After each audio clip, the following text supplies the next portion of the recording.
DIYers, what's going on? Mike Borders with the Mike Borders channel. Thank you for watching. We are talking lilac bushes, and in today's video, we are going to show you how we prune or cut our lilac bush. Right way to do this. There's a wrong way to do this. Don't do it the wrong way, or don't do it the wrong time of the season. Let's get started. All right, DIYers, here we are. Again, it is the middle of winter, and as you can see, the snow is on the ground. There are no leaves or flowers on our lilac bush, as you see right there.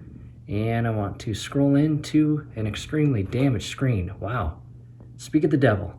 There is the cardinal causing all the trouble. Look at that. And one of the reasons why we want to trim our lilac bush, number one, it scrapes against the garage. However, the main cause is to decrease the amount of options that cardinal has. As you see, it basically tears apart our screen and then goes back to the branches or portions of the lilac bush, and he's just beating the heck out of it. But again, we are not going to begin trimming at this time, and fortunately for the cardinal, he's got several more months to play on the lilac bush and destroy that screen further. However, down below in the comments, as well as scrolling above right now, is a link on how to replace a screen. Definitely check that out. We'll see you in the spring. We're back with you. It is springtime. However, it is still not the right time to prune or cut your lilac bush. And let's take a closer look. We do have fresh light all over the bush, as you can see. And those are the fresh buds and flowers that will bloom here in a month or so. And those were set last season. And if you cut these away right now, they're gone. Your lilac bush will not flower. You will miss out on those gorgeous, beautiful flowers and the wonderful scents and smells that the lilac flower gives. We're back with you with a few week update. A lot of fresh life on our lilac bush. However, again, still not time to prune. We need these flowers to fully bloom. We're back with you, and we have some healthy flowers on our lilac bush, and they smell good. And again, just not ready yet, as you see. And some are beginning to dry out, which is nice. And once they dry out, we will begin pruning. And the lilacs are blooming, and my goodness, do they ever smell good. And as I plan to begin cutting and pruning, I want to point out a few portions of the bush that will get cut first, and that is the areas where there is absolutely no growth. And basically, coming in here, this stem here or branch, you can see some growth coming out right to the right of it, and maybe right there too. And then basically I'll cut it right here at a 45-degree angle. And again, there is no growth on here, so I'll get rid of that stuff first. And the second portion, or next step, is anything above the gutter. And DIYers, again, we are going to cut only 1/3 of the bush this year. Take a step back, and as far as the flowers, you can cut them. In our case, they have bloomed less than a week ago. You can see a little bit of dried portion there. However, over the next probably 5 days, they will continue to dry out. And this is a perfect and prime time for cutting them, taking them inside, and enhancing the smell of the room. Again, the smell of lilacs, second to none. Camera in position, and I've grabbed a large set of pruners. Down below in the comments and description will be several options as far as pruners. There's pros and cons to each size, and our recommendation, have at least 3 different sizes, and we will provide each of those sizes. We're going to cut at about a 45-degree angle and remove the portion of the bush that has no growth on it.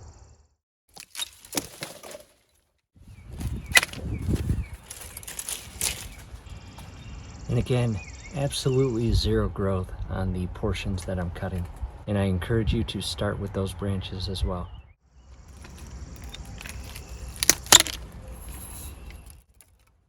Into a close-up view of actually where I cut, you can see it is extremely dry and dead. No life whatsoever on the portions that are not covered in leaves, nor blooming or flowering.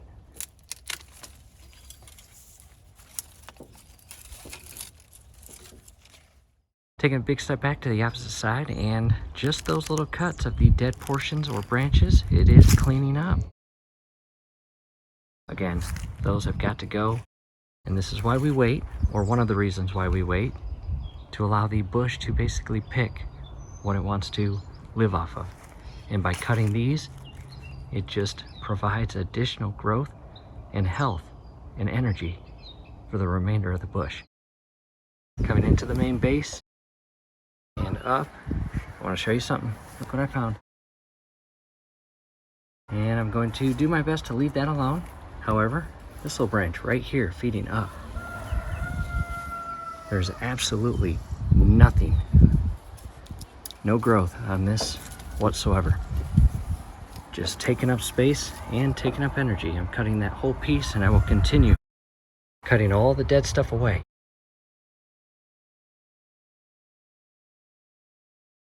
Take a step back, I've cut most of the dead stuff off, and from here I'll grab the smaller pruners and begin cutting off all of the flowers.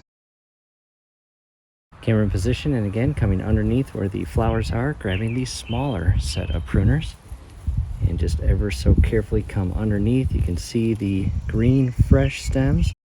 Again, I'm going to cut at a 45, about maybe a half an inch back from the healthy life, as you see right there. And a little bit of leaves with it, but is that ever pretty? Look at that. Look at that. And they smell so good.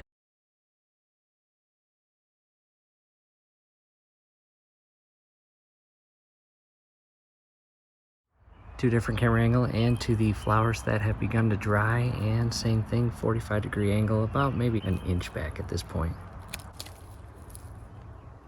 Even though they've dried, they still smell amazing. Back to the opposite side, and I've cut away all the flowers up to where I can reach and all the dead stuff. And that is a pretty big pile right there of non-growth portions of the bush that really just didn't need to be there anymore.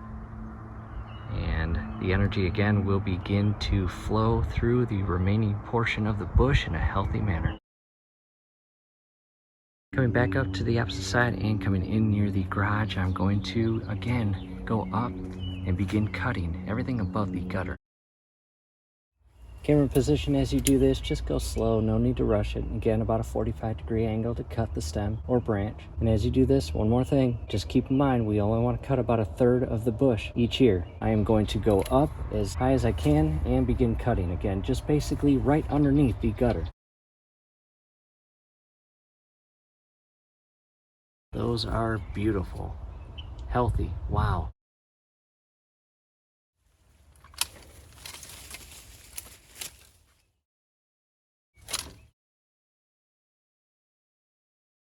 And as I cut in this area, I'm not feeding out to the left away from the garage. I'm staying close to the garage and cutting everything above the garage and gutter.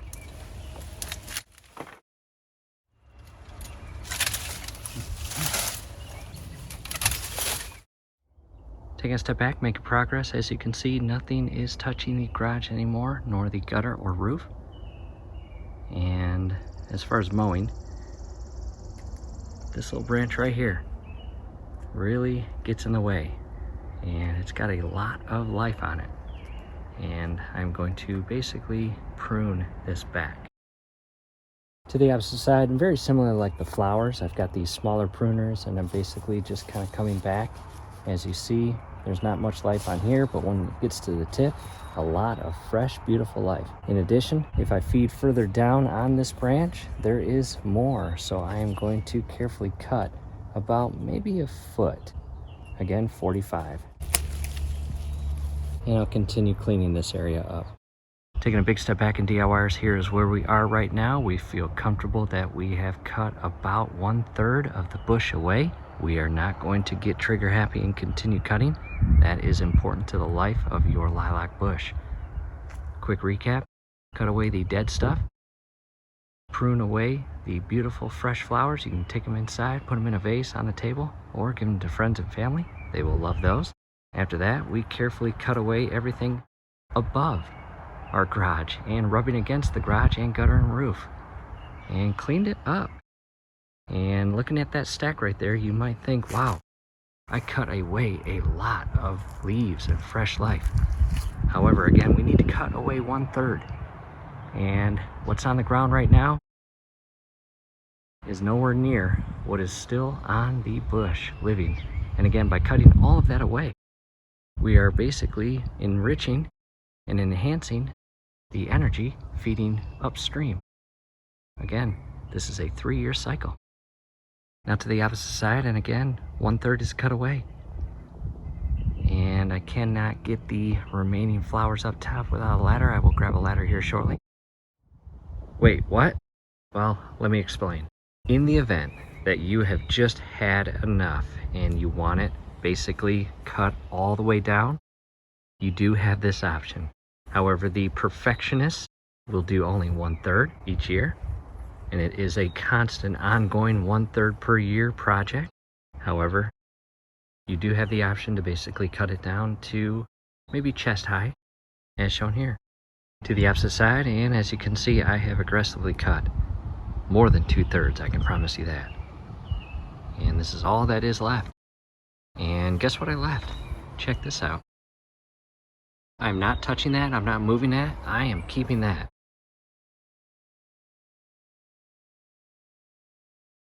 We're back with you. It's been over 2 months since we pruned and cut the lilac bush, and it is healthy, and we are excited to see its transformation throughout the remainder of the summer, as well as through the winter and into next spring and summer.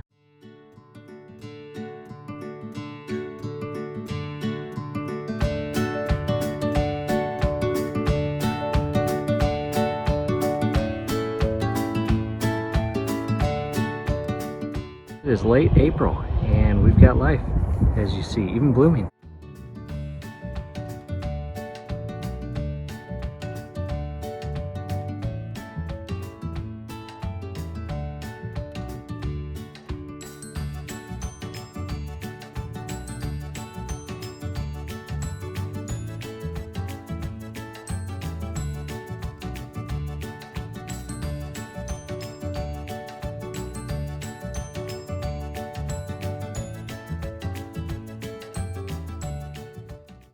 DLRs, to our final update. As you can see, the lilac bush has grown in a very healthy manner after cutting it and trimming it in the way that we did. And the lilac bush is fascinating. As you can see, if well established and healthy, it will grow back like this. Look at these brand new portions of the bush. And they're about 3 to 4 feet. Again, all of these are new, and it is the middle of May,